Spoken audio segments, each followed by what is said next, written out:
వచ్చే చైత్రమాసము వాసంత విలాసము, చల్లగాలి వీచే వీచే మెల్ల మెల్ల జల్లు కురిసే, పిల్లల తలకు తలిచ్చే వచ్చే చైత్రమాసము వాసంత విలాసము.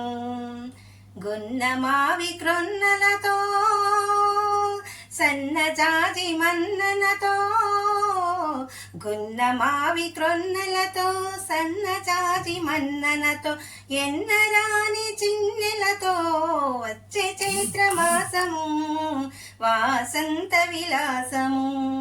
వచ్చే శ్రీ క్రోధి నామ సంవత్సరము ఆనంద విలాసముతో, వచ్చే చైత్రమాసము వాసంత విలాసము.